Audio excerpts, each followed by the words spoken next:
Hello, welcome to another Tonalist landscape oil painting demonstration. This is your painter in residence, M. Francis McCarthy, and it's another redo today, but one that I'm super excited about. It's called Daylight into Twilight, and I had a plan here, and you're going to see how I completely transform the scene, mostly through the power of glazing. Now, in the past, I've always used glazes. I've been using glazing for years, but never this intensely. And I have to say that one of the reasons why I went ahead and did it is I've had this piece around for a while, and I thought it was kind of an interesting painting, but a bit boring. I thought it needed some more interest, so I thought, well, what can I do? I thought I'd just give it some chroma. I'll go chroma to the max, and that's what I did. Now, I would argue that I'm still very much in a tonal realm. However, it depends on how you define tonalism.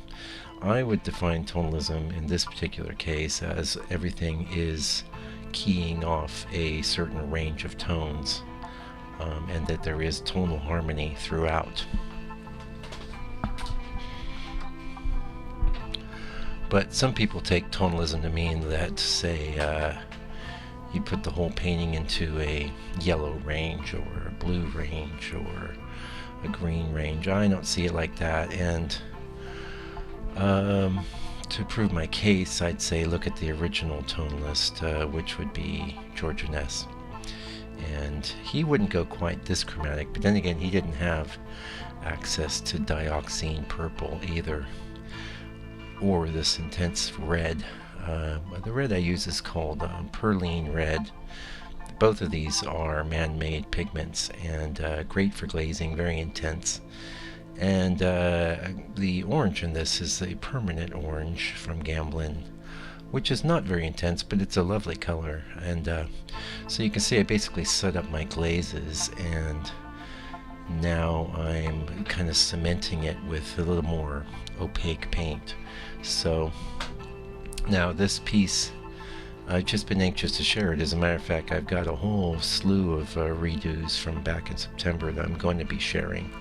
But I've been anxious to get this one out there because it really is very strongly influencing the direction I've taken on a lot of redos lately, which is just to go nuts with the chroma. I love it.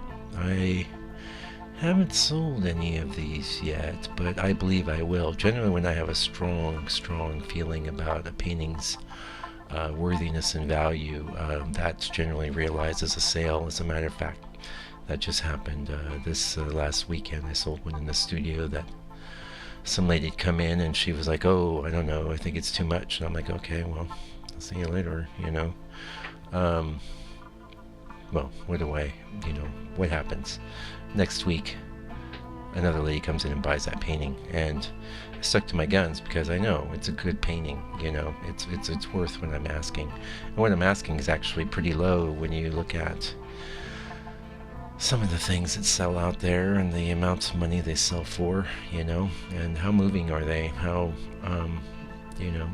how much are they doing for you, your consciousness and your level of emotional certitude? You know, if they're doing a lot, I guess get your wallet out and go for it. But anyway, enough of that.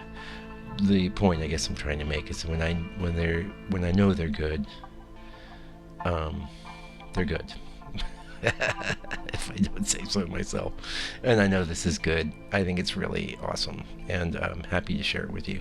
And I was really happy to show you the transformation from daylight into twilight. Anyway, this is going to probably be going up on your New Year's Eve day.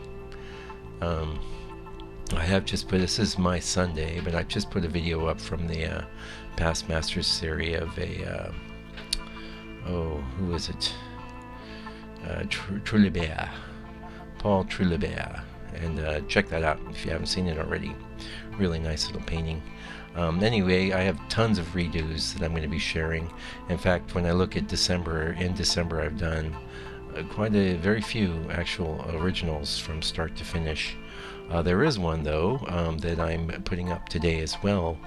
That is a very, very awesome painting, but that's only going to go to people that have joined my mailing list. So yeah, if you want to see that, join my mailing list. If you don't want to join my mailing list, then just enjoy the bounty that YouTube is already providing you.